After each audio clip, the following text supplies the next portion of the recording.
अब मुसीबत है क्या? मुसीबत असल में दर्द है, दुख है। ये दर्द रूह का भी हो सकता है, जिस्म का भी हो सकता है। जो लोग मुसीबत में से गुजरते हैं उन्हें पता है कि वो किस हालत में से गुजर रहे होते हैं, किस तरह के करब में से गुजर रहे होते हैं, किस तरह की मुसीबत में से गुजर रहे होते हैं। मतलब बीमारी की वजह से भी ये दर्द हो सकता है। वो दर्द नहीं जो आपको महसूस होता है गोली खाली चली गई, ये ऐसा दर्द है जो जाता नहीं। ये दर्द घर में परेशानी की वजह से भी हो सकता है, आप ज़हनी टेंशन का शिकार, मुसीबत ये भी हो सकती है। मुसीबत जो है कर्जों की हो सकती है, मुसीबत रूह की भी हो सकती है। आपकी रूह जो है अंदर ही अंदर बेचैन है, रंज में है, मुश्किल में है, आपको रास्ता जो है वो दिखाई नहीं दे रहा। तो मुसीबत आ क्यों रही है, और मुसीबत जब आती है तो खुदा से क्या करता है, और जब मुसीबत आए तो हम क्या करें, ये बहुत जरूरी है। कई दफा मैं और आप मुसीबत आती है वो नहीं करते जो खुदा चाहता है, हम वो करते हैं जो हमें माशरा बताता है। किसी पर फर्ज करो ऐसी मुसीबत आ गई बीमारी की, तो वो क्या करता है, बजाय इसके कि वो करे जो खुदा कह रहा है, वो कर रहा होता है जो माशरा कहता है। सियाने को उठो चलिए, फलाना डॉक्टर को उठो चलिए, वो सूद उठाएगा, कर्जे लेगा, बड़े से बड़े डॉक्टर के पास जाएगा, और जो खुदा कह रहा है वो कुछ और है। जब खुदा का फादर एक हिस्से बादशाह गुजरा, जब वो मुसीबत के अंदर आया, बीमारी उस पर आ गई, और ऐसी बीमारी को उसे कह दिया गया कि अपने घर का बखूबी बंदोबस्त कर ले, तू मर जाएगा, अपने घर का बंदोबस्त कर ले, तू जिंदा नहीं रहेगा, ये जो तुझे फोड़ा हुआ है इससे तेरी जान चली जाए।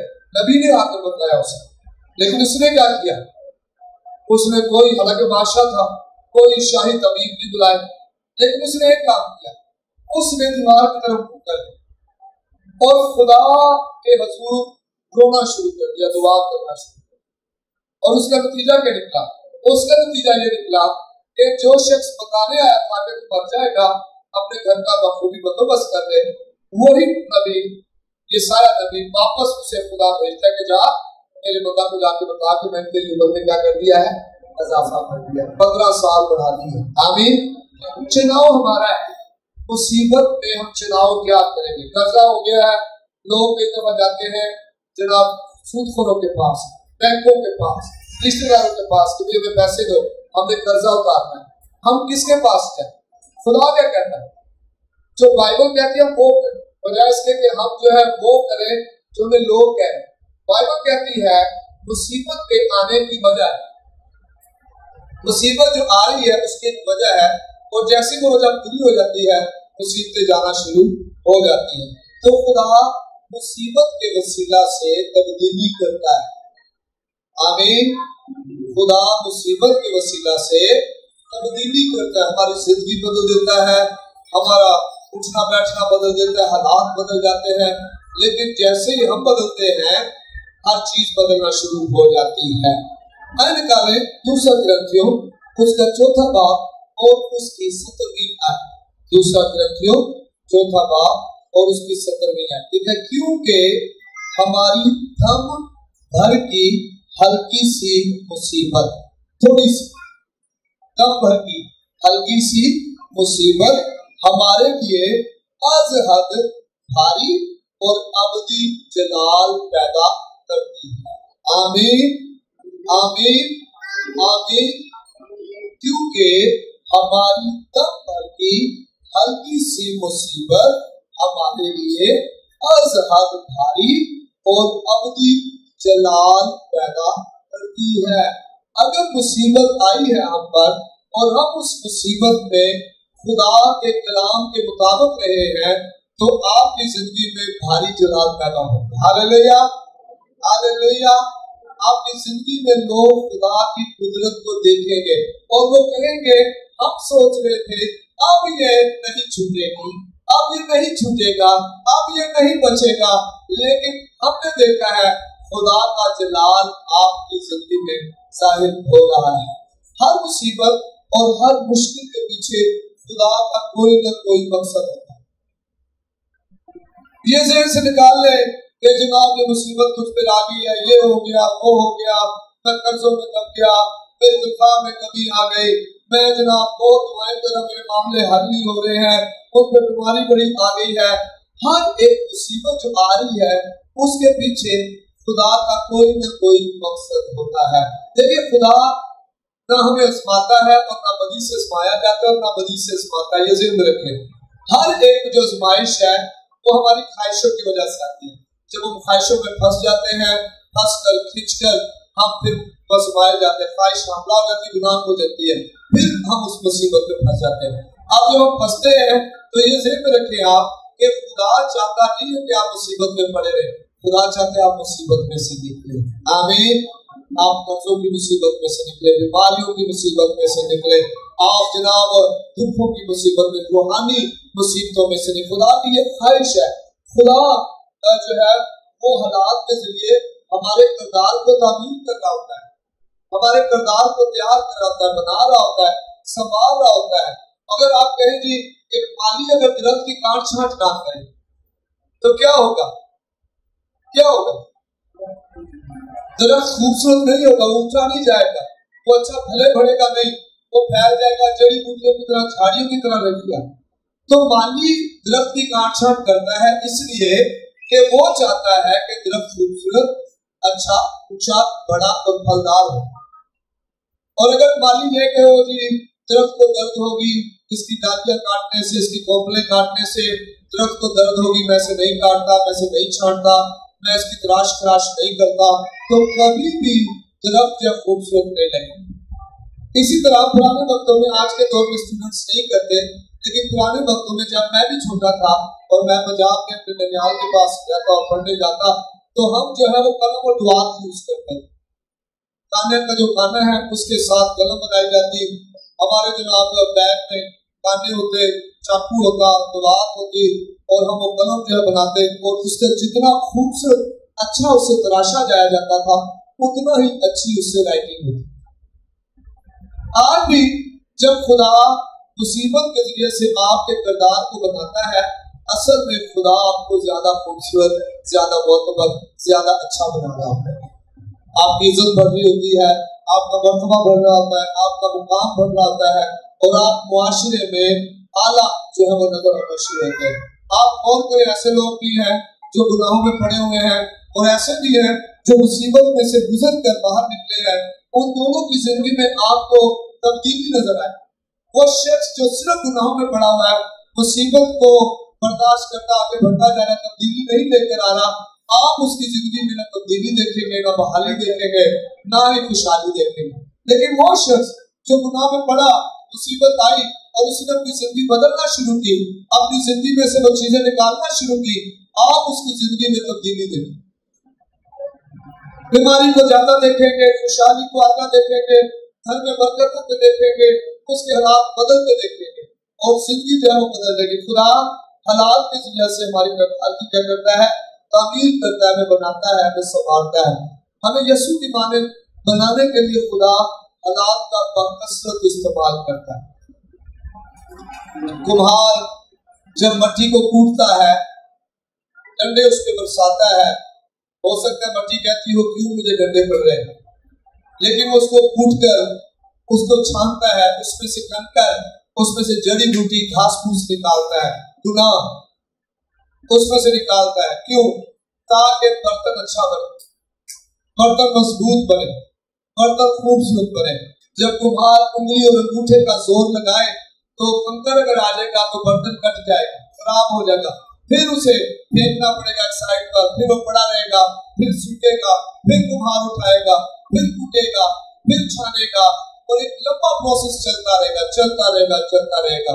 इसलिए बहुत जरूरी है कि जब खुदा हमारे किरदार को बना रहा हो हालात के वसीला से, तो हम अपने अंदर से वो चीजें निकालते रहे। यूहन्ना की इंजील उसका 16वां बाब और उसकी 33वीं आयत पढ़ते हैं। यूहन्ना 16 बाब और उसकी 33वीं आयत हम सीख रहे हैं खुदा मुसीबत के वसीला से तब्दीली लेके आता है। खुदा के करता है मुसीबत के वसीला से तब्दीली लेकर आता है। 16 बाब और उसकी 33वीं आयत पढ़ेगा। लिखा, मैंने तुमसे ये बातें इसलिए कही कि तुम मुझ में इत्मीनान पाओ, दुनिया में मुसीबत उठाते हो, लेकिन खातिर जमा रखो, मैं दुनिया पर गालिब आया। आमीन आमीन। यीशु ने यहाँ बताया कि मानवतारों पर दुनिया में मुसीबतें आएंगी, लेकिन यीशु के बाद दुनिया पर क्या आया हूँ? गालिब। तुम भी मुसीबतों पर क्या आओगे? गालिब आ जाओगे। हालेलुया। फिर पहला पत्रस चौथा बात और उसकी बात में आए प्यारो, जो मुसीबत की आग तुम्हारी आजमाइश के लिए तुम में भरती है, ये समझ कर उससे ताजुब ना करो कि ये एक अनोखी बात हम पर वाक़या हुई है। ये अनोखी बात नहीं है, मुसीबत आना की अनोखी बात नहीं है। हमसे पहले लोगों पर भी आई, अंबिया पर आई, कलाम मुकद्दस में इब्तिदाई कलीसिया पर मुसीबतें आई। जब अमाल की किताब आप पढ़ते हैं, हम जिन मुसीबतों में से गुजरते हैं, जड़ामाला के लोग जिस मुसीबत में से गुजरे हैं, ये मुसीबतें उस मुसीबत के सामने कुछ भी नहीं है। जब इब्तिदाई कलीसिया पर मुसीबतें आई, उन्हें भूखे शेरों के सामने एक बड़े होते थे, बड़े बड़े स्टेडियम होते थे, लोग साइडों पे बैठे होते थे, और जो मसीह में ईमानदार होते थे, उनके ईमान से मुनहरिफ करने के लिए, दिलाने के लिए कि वो यीशु का इनकार करें, उन्हें जो है वो भूखे शेरों के सामने डाल दिया जाता। जिंदा उन्हें जो है वो सूखी खाले, जो गीली खाले होती है, उनके खाल के अंदर जिंदा सलाई दिया जाता और उन्हें धूप में डाल दिया जाता। और मैं और आप समझते हैं, जैसे जैसे खाल धूप में सूखेगी, वैसे वैसे वो शरीक होगी, और अंदर जो फंसा हुआ शख्स है जिंदा, वो अंदर ही घुट कर, फंस कर, टूट कर उसकी हड्डियां वो मर जाता। बड़ी अज़ियतनाक ये मुसीबत। फिर उन्हें जिंदा जो है बलि पर लटकाया जाता और आग लगा दी जाती। उनके बच्चों के सामने उन्हें मारा जाता, उनके बच्चों को उनके सामने मारा जाता। इब्तिदाई कलीसिया को ऐसे घरों में रहना पड़ता जो बालों में थे, छुप कर जिंदगी गुजारनी पड़ती। ये मुसीबत उसके सामने कुछ नहीं है, लेकिन उस मुसीबत का असर क्या हो? बाइबल सवाल की किताब बताती है कि जब मुसीबतें आई स्टीफनस के वाक़या में, जब स्टीफनस को मारा गया, सरेआम उसको संसार कर दिया गया, लोग प्रागंदा हो गए, बिखर गए, मुख्तलिफ जगह पे चले गए। कुछ लोग ताकिया में चले गए, और लिखा जब वो ताकिया में गए तो वहां बैठे नहीं, बल्कि उन्होंने वहां झील की मुनादी की, और लोग मसीह के बदन में शरीक होना शुरू हो गए। जब जब मज़ार-ए-सानी, जब जब मुसीबत आई है, मसीह के बदन में तरक्की की। आमीन। क्योंकि मुसीबत मुझे और आपको मसीह के करीब लेके आ जाती, और जो मसीह के करीब आते हैं, उनकी जिंदगी में खुदा का भारी जलाल जाहिर होना शुरू हो जाता है। और जो मुसीबत के दौरान जो है फंसे रहते, डॉक्टरों को ज्यादा तरजीह देते, मैं फिर कह रहा हूँ, डॉक्टर के पास जाने से मना नहीं कर, मैं कह रहा हूँ पहला दर्जा खुदा को। आमीन। मुसीबत अगर जाएगी तो खुदा के फजल से जाएगी, उसकी कुदरत से जाएगी। बीमारी अगर जाएगी तो उसकी कुदरत से जाएगी। जब खुदा राजी हो जाएगा, डॉक्टर थोड़ी सी दवाई देगा और उससे बीमारी चली जाएगी। आमीन। कई लोगों की बीमारियां बढ़ती जाती है, बढ़ती जाती है, बढ़ती जाती है, और वो वजह क्या है? वो मुसीबत के वक्त अपने आप को तब्दील करने की बजाय बीमारी से लड़ते रहते हैं, कर्जे भरते जाते हैं। मुसीबत के वक्त तब्दील होने की बजाय कर्जे उतारने की कोशिश करते हैं, कर्जे उतरते नहीं है, मुसीबतें बढ़ती जाती है। ये मुसीबतें जो है वो भारी जलाल जो है वो पैदा करती है। ये अनोखी बात नहीं है, कोई अनोखा वाक़या नहीं है जो मुसीबतें हमारी जिंदगी में आती है। खुदा मुसीबतों के जरिए से आपको अपने नजदीक खींचता है। आमीन आमीन हालेलुया हालेलुया। कितनी बार हमारे साथ ऐसा होता है, जब कभी हम बीमार पड़े, हम दुआओं में झुक जाते हैं। पहले हम अब दुआ करते थे, फिर ज्यादा दुआ करना शुरू हो जाते हैं। कर्जों में फंस गए, दुआ करते हैं, दिन रात दुआ करते हैं, खुदा कर्जों से उतार, कर्जों से निकाल खुदा। अगर ऐसी हमारी सिचुएशन होगी तो आप समझ जाए कि आप खुदा के नजदीक आ रहे हैं उस मुसीबत की वजह से। मुसीबत एक और काम करती है, मुसीबत मुझे और आपको शिकस्ता दिल करती है, हलीम करती है, फरोगम करती है, खस्ता जान करती है। बहुत से लोग अपना दिल सख्त कर देते हैं, दिल सख्त नहीं करते, बल्कि जब मुसीबत आए तो दिल को नरम करना है, शिकस्ता दिल हो जाता है। खुदा मैं इकरार करता हूं, ये मेरे जोर और ताकत से नहीं हो सकता, सबूर 34 उसकी 8वीं है, खुदावन शिकस्ता दिलों के नजदीक है। आमीन। किनके नजदीक है खुदा? शिकस्ता दिलों, किनके नजदीक है? शिकस्ता दिलों के, जो हार मान लेते हैं, जो कहते हैं खुदा ये मेरे जोर और ताकत से नहीं होगा, मैं अपने जोर ताकत से मुसीबत से नहीं निकल सकता। और ये दाऊद कह रहा है, जो शिकस्ता दिल है खुदा उनके नजदीक है, और खस्ता जानों को खुदा बचाता है। जिनका दिल नरम हो गया है, जो अपने आप को खाकस्तर कर लेते हैं, जो कहते हैं हाँ खुदावंद गलती हुई है। बाइबल में लिखा है कि अगर हम अपने गुनाहों को छुपाएंगे तो कामयाब नहीं होंगे, लेकिन अगर उनका इकरार करे, उनको तर्क करे तो हम पर रहमत होगी। आमीन। और कौन है वो जो इकरार करता और तर्क करता? शिकस्ता दिल, हलीम, फरोतर, जो सख्त दिल नहीं है। सख्त दिल जो है वो कभी भी गुनाहों को मानेगा नहीं कि मैं गुनहगार। हलीम मानता है मैं गुनहगार, मैंने गुनाह किया, मैंने बदी किया, मुझसे गुनाह हो गया। हलीमों को उनके गुनाह नजर आते हैं, फरोतनों को उनके गुनाह नजर आते हैं। जो तकब्बुर वाले हैं उनको गुनाह नजर नहीं आता, उन्हें अपना जोर नजर आता है, उन्हें डॉक्टर नजर आते हैं, वो जोर में रहते हैं, वो चीजों को छोड़ना नहीं चाहते, लेकिन हलीम चीजों को छोड़ता है। आमीन। हलीम गुनाहों को छोड़ता है, फरोतन गुनाहों को छोड़ता है, वो उन कामों को छोड़ता है तो काम उसे खुदा से दूर लेते जाते हैं। खुदावन शिकस्ता दिलों के नजदीक है और खस्ता जानों को बचाता है। हमें इबादत के नहायत गहरे और इंतहाई बातनी तजुर्बात जिंदगी के नहायत तारीख अयाम में होते हैं, जब आपको कोई कुछ नजर ना आ रहा, जब कोई रिश्तेदार आपके करीब ना आ रहा, जब कोई डॉक्टर की दवाई असर ना कर रही हो, जब कर्जे उतारने के लिए आप बहुत कोशिश कर रहे, कर्जे उतर ना रहे हो, जब आप घर के हालात अच्छे करना चाहते हैं लेकिन घर के हालात अच्छे ना हो रहे हो, जब आप दुआएं कर रहे हैं लेकिन दुआएं कबूल ना हो रही हो, आपको ऐसा लगे कि मेरी जिंदगी में तारीकी है, उस वक्त असल इबादत शुरू होती है। मुझे याद है 2011 का साल, जिस साल मुसीबत ऐसे आ पड़ी जैसे नागहा ना पड़ी, अचानक तन्हाई आ गई, घर में नहीं रह सकते थे, खुले आप फिर नहीं सकते थे, घूम नहीं सकते थे, डर, मौत का डर पड़ा हुआ था। और तन्हाई में जो दुआएं मुझसे हुई वो एवर बेस्ट प्रेयर्स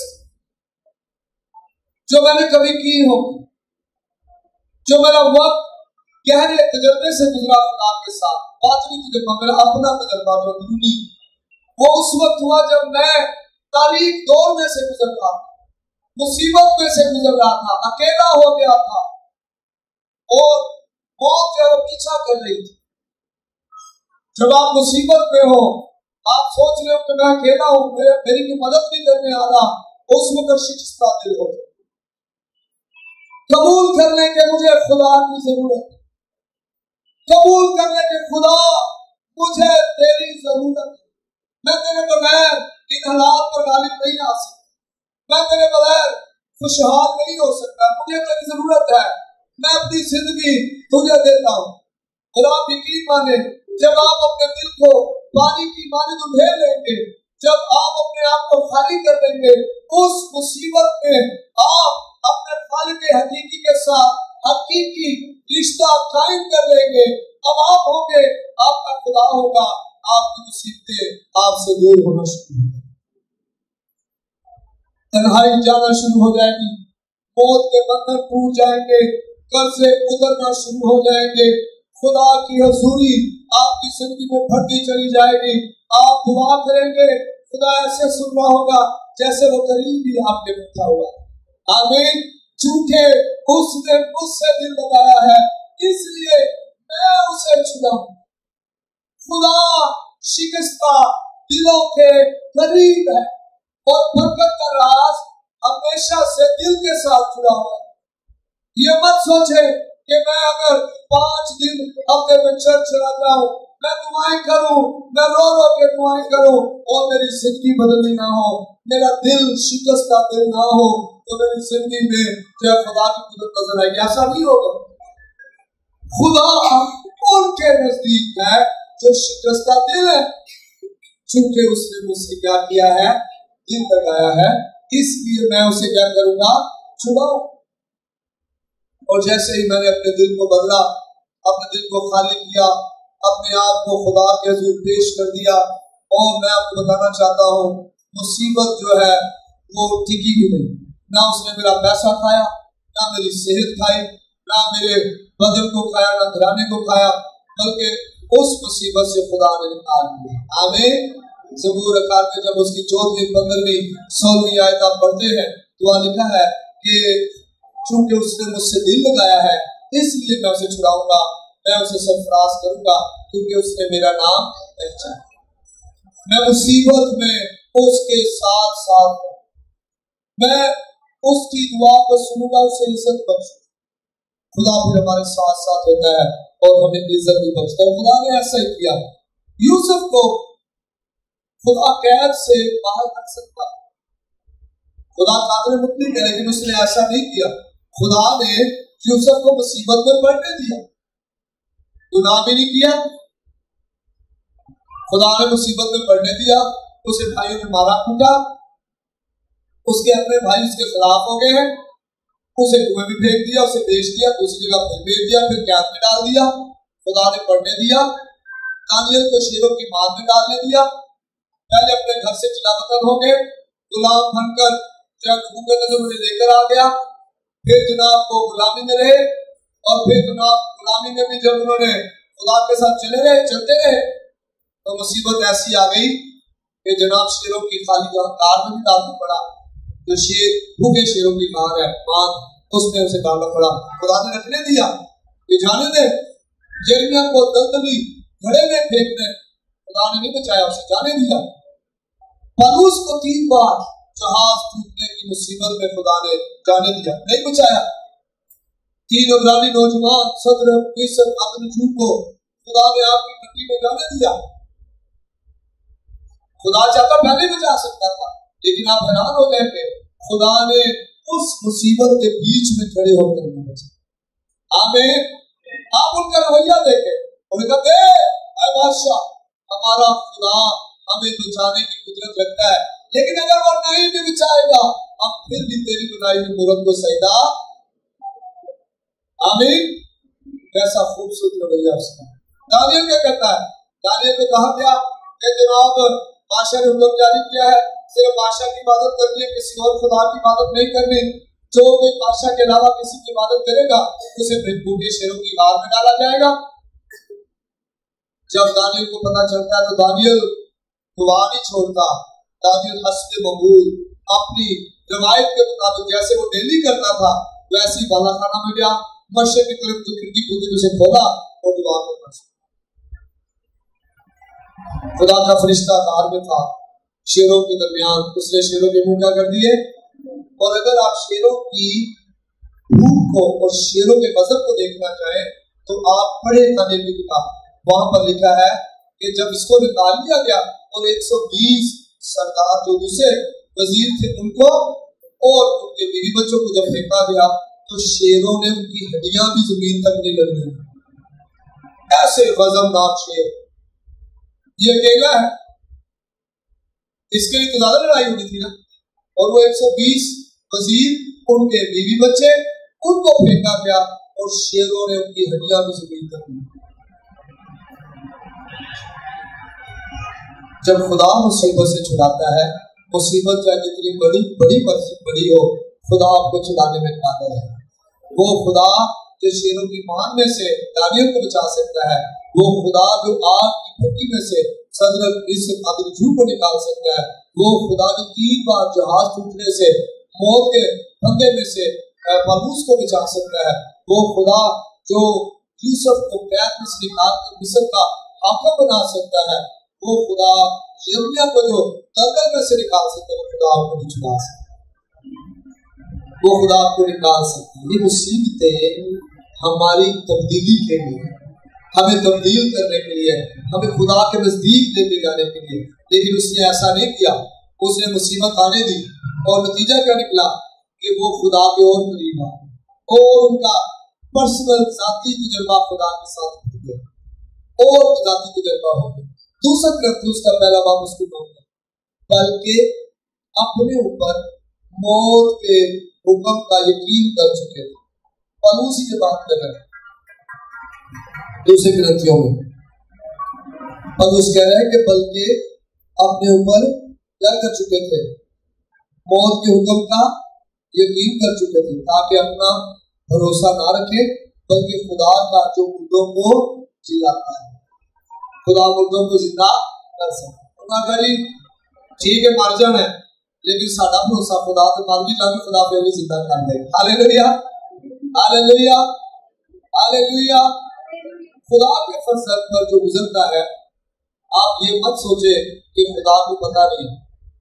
जैसे छन्नी में से हम जब आटा छानते हैं तो उसमें से टुककर उसमें से दूसरी चीजें निकाल लेते हैं, आटा साफ सुथरा बाहर आता है। ऐसे जब खुदा मुसीबत आप पर आती है, खुदा के हाथ में से छन कर आती है, तो ऐसी चीजों को पीछे ही होल्ड कर लेता है जो आपकी बर्दाश्त से बाहर। लेकिन तुम कभी ऐसी आजमाइश में नहीं पड़े जो तुम्हारी बर्दाश्त से क्या हो। खुदा कभी भी ऐसी मुसीबत में आपको नहीं डालेगा जो आपकी आजमाइश से बाहर हो। खुदा आपको मुसीबत से निकालने की कुदरत रखता है। खुदा के फरजंदों, खुदा जो हमें बुराई पैदा करना चाहता है, हालांकि शैतान बुराई करना चाहता है आपके साथ, लेकिन खुदा उसमें से भलाई पैदा करता है। मैं जब जड़ा वाला था और मैंने देखा घर जल गए हैं, मैं देखा चर्चेस जल गए हैं, लोग सड़कों पे रह रहे हैं, घरों के बाहर, उनकी चारपाइयों तक जल गए, उनके कपड़े तक जल गए, वही जोड़ा जो पहना और भागे वही जोड़ा है, कोई जूते और कहीं पे जूते भी नहीं है, बच्चों के यूनिफॉर्म, किताबें, हर चीज जल गई। और आप समझ सकते हैं कि हर चीज बनाने के लिए दोबारा कितना पैसा, कितना वक्त दरकार है, और वो सड़कों पर रह रहे थे। अब इसने तो बुराई की उनके साथ, लेकिन उन्हीं दिनों मैंने क्या देखा, मैंने भलाई देखी। लोग आ रहे हैं राशन लेके आ, लोग आ रहे हैं पैसे लेके आ, लोग वहां पर ऐसे आ रहे थे कि जैसे खुदा ने उनको भेजा हो, शहरों से, इलाकों से। और वही लोग वो सवाल कर रहे थे अपने आप से कि हमने तो इनके साथ इतना बुरा किया है, और देखो ये हो क्या रहा है इनके साथ। फ्रिजें आ रही हैं उनकी, नहीं फ्रिजें हो सकता है सारे घरों को ना मिल रही हो, कुछ को मिल रही हो कुछ को नहीं, लेकिन फ्रिजें आ रही, पेटियां आ रही, कपड़े आ रहे, वॉशिंग मशीन आ रही, सिलाई मशीनें आ रही है, चारपाइयां आ रही है, बिस्तर आ रहे हैं, राशन सूखा आ रहा है, पैसे लोग लेकर आ रहे हैं। मैं आपको बताना चाहता हूँ, खुदा आपकी मुसीबत में आपके लिए भलाई पैदा कर सकता। आमीन आमीन हालेलुया हालेलुया। क्योंकि आज वापस के 28 से आए, हमको मालूम है, हमको क्या है कि सब चीजें मिलकर खुदा से मोहब्बत रखने वालों। अब ये ज़हन रखिए, खुदा से मोहब्बत रखने वालों के लिए खुदा यीशु ने कहा अपने सारे दिल, अपनी सारी जान, अपनी सारी ताकत, अपनी सारी अक्ल से खुदावंद अपने खुदा से क्या कर, मोहब्बत कर। अब भलाई किसके साथ पैदा होती है? खुदा से मोहब्बत रखने वाला। अगर मैं चल चाहता हूं तो क्या मैं खुदा से मोहब्बत रखूं? कैसे पता चलेगा मैं खुदा से मोहब्बत करूं? अगर तुम मेरे हुक्मों से पर अमल करो तो इससे लोग जानेंगे तुम मेरे क्या हो। अगर तुम्हारी आपस में शराकत है तो इससे लोग जानेंगे तुम मेरे क्या हो। अगर तुम मुझसे मोहब्बत करोगे तो आपस में क्या करोगे? मोहब्बत करोगे। हम खुदा से कैसे मोहब्बत करें? बाइबल में लिखा तुम मेरी तरफ रजू लाओ तो मैं तुम्हारी तरफ रजू। खुदा की तरफ आकर तौबा कर उन गुनाहों को छोड़कर खुदा अपने मोहब्बत रखने वालों के साथ, उनके साथ नहीं जो मुसीबत में भी सख्त दिल हुए पड़े, तब्दील नहीं हो रहे, मुसीबत में है गालियां नहीं छोड़ रहे, मुसीबत में है नशा नहीं छोड़ रहे, मुसीबत में है आप जोई नहीं छोड़ रहे, मुसीबत में है हलीम नहीं हो रहे, मुसीबत में है लेकिन माफ नहीं कर रहे, मुसीबत में है और लोगों को दुख फिर भी दे रहे, फिर भी गुस्सा करे। तो बात खुदा कह रहे हैं और उस कहते हमको मालूम है कि सब चीजें मिलकर खुदा से मोहब्बत रखने वालों के लिए भलाई पैदा करती है, यानी उनके लिए जो खुदा के इरादों के मुआफिक खुदाएंगे, क्योंकि जिनको उसने पहले से जाना उनको पहले से मुकर्रर भी किया और उसके बेटे के हम शक्ल बने। आमीन आमीन आमीन। तो ये मुसीबतें क्यों आ रही हैं? ताकि हम खुदा के बेटे यीशु के हम शक्ल हो जाए। पौलुस कहते मेरी मानित बनो जैसे मैं मसीह की। वो कहते अब मैं मुझ में जिंदा न रहा बल्कि मसीह मुझ में क्या है। जब मुसीबत आए तो खुदा के जुड़े, फरोतन हो, गुस्से को निकाले, गुनाहों को निकाले, दुआ करे, अपना आप खुदा को दे, अपनी जिंदगी खुदा को दे, तब्दीली लेकर आए, अपने अंदर तब्दीली लेकर आए। रोमे 5 बाब 3-4 आयत, मुसीबतों में भी फख्र करें, ये जानकर कि मुसीबत से सब्र पैदा होता है। आमीन। और सब्र से पुख्तगी पैदा होती है। हालेलुया। पहला पत्रस 7 है, तुम्हारा आजमाया हुआ ईमान आग से आजमाए हुए फानी सोने से भी बहुत ही बेशकीमत है। Praise the Lord. चांदी की चीजें बनाने वाले से किसी ने पूछा कि तुम्हें पता कैसे चलता है कि चांदी खालस है? उसने क्या जवाब दिया? उसने कहा जब उसमें से मुझे अपना अक्स नजर आता है, जब मुझे इसमें से अपना चेहरा नजर आता है, तब जब यीशु को आप अपना मिजाज आप हमारी जिंदगी में नजर आता है, यीशु समझ आता है मेरा बेटी और मेरी बेटी और मेरा बेटा खालिस है। आमीन। जब यीशु का किरदार हमें बनना शुरू हो जाता है, जब आजमाइशों से हमारी खोट दूर हो जाती है, तो लोग हमें से यीशु का अक्स देखते हैं। कभी आपने खोटा सिक्का साफ किया? किस किस ने कभी किया? मैंने किया। बचपन में खोटा सिक्का मिलता है कोई पड़ा पड़ा तो हम जनाब रेत देखते हैं और रेत से उसे मलते हैं, मसलते हैं, उसको साफ करते हैं। ऐसे है ना, ऐसे करते हैं। और कई लोग तो क्या करते हैं, पीछे रखकर ऊपर लेटा के रेडी से उनको, तो क्या जोर नहीं लगता होगा? अगर सिक्के को दर्द होती हो क्या सो दर्द नहीं होती हो? तो जब खुदा मुझे और आपको किसी मुसीबत में से लेके जाता तो किस लिए लेके जाता? हमारा खोट खत्म करने के लिए, हमारे अंदर से वो चीजें निकालने के लिए जो चीजें हमें खुदा से दूर लेके जा रही है, खुदा उसमें हमें डालता है ताकि हम उसमें से निकल कर साफ हो गए। मुश्किलात और मसाइल का यीशु की तरह मुकाबला करना है। खुदा के मंसूबे वो अच्छा जानना है कि खुदा का मंसूबा मेरे लिए मेरी नहीं बल्कि तेरी मर्जी। क्या यीशु का मेरी नहीं बल्कि तेरी मर्जी। फिर शादमान और शुक्रगुजारी करें। आप हो सके तो प्यारा मुझसे फिर भी मेरी नहीं बल्कि तेरी मर्जी। हिम्मत नहीं आती, आखिर तक जान देने तक वफादार रहना है। मेरी जिंदगी में एक सवाल है आपसे कि हमारी जिंदगी में कौन सी मुसीबतें हैं जो हमें रूहानी तौर पर मजबूत करने का बाइस बने। मैंने अपनी गवाही बताई, जब 2011 में मेरी जिंदगी में मुसीबत आई तो मेरी रूहानी जिंदगी बदल गई। मेरी रूहानी जिंदगी बिल्कुल बदल गई। मैंने अपनी जिंदगी में से वो कंकर, वो घास फूस, वो जड़ी बूटियां निकाली, गुनाह की चीजों को निकाला और मेरी जिंदगी रूहानी तौर पर मजबूत होना शुरू हो गई और मेरा रिश्ता खुदा के साथ और बढ़ गया। और अगर शायद मैं वहीं पड़ा रहता तो उस तरह ना निकल पाता। बहुत सारे लोग मुसीबत में से निकलना चाहते हैं लेकिन वो तब्दील नहीं होना चाहते, और जिसकी वजह से मुसीबत भी निकाल तवील हो गई है मुसीबत। बीमारी से जंग भी तेज हो गई, लंबी हो गई, पैसा भी खर्च ज्यादा हो रहा है, बदन भी दुख सह रहा है, घराना भी दुख सह रहा है, घर वाले भी दुख सह रहे हैं। हालांकि यीशु ने हमारे लिए सब कुछ कर दिया है। यीशु ने कहा तुम मेरे को रोटी लाओ तो मैं तुम्हारे लिए क्या करूंगा। आए हम मुसीबत में से निकलने के लिए तब्दील, मुसीबत जो आ रही है तब्दील करने के लिए आ रही है। अगर हम जितनी जल्दी तब्दील हो जाएंगे उतनी जल्दी मुसीबत चली जाए। अगर हम तब्दील होने में देर लगाएंगे मुसीबत जानने में भी देर लगेगी। जब सुनार जो है कठाली में डालकर सोने को भट्टी में डालता है तो वो उसको पिघलाता है, वो कचरे को निकालता है। जब तक कचरा निकल नहीं जाता वो मिट्टी में डालता रहता है, आग में डालता रहता है, पिघलाता रहता है, कचरा निकालता रहता है, और जब कचरा निकल जाता है तो वो सोना कुंदन बन जाता है। ये प्रोसेस जारी रहेगा अगर आप जो है वो तब्दील नहीं हो रहे। जैसे तब्दील हो जाएंगे आपकी जिंदगी में खुदा की कुदरत ज्यादा नजर आएगी। तो मुसीबत में जब मुसीबत आए तो खुश शुक्र करें और तब्दील होने के लिए अपना पेश करें।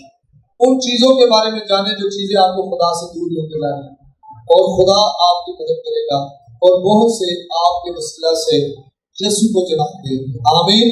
आज हाथ वाली भारी जलाल मिलेगा, बड़ा जलाल मिलेगा खुदा को, जब आपको मुसीबत में से निकाल कर ना सिर्फ आपकी जिंदगी बदली होगी बल्कि मुसीबत भी चली जाएगी, बीमारी भी चली जाएगी, कर्जे भी हो, किसी चीज भी चली जाएगी और आपकी जिंदगी में खुदा की मदद हो जाएगी। आमीन।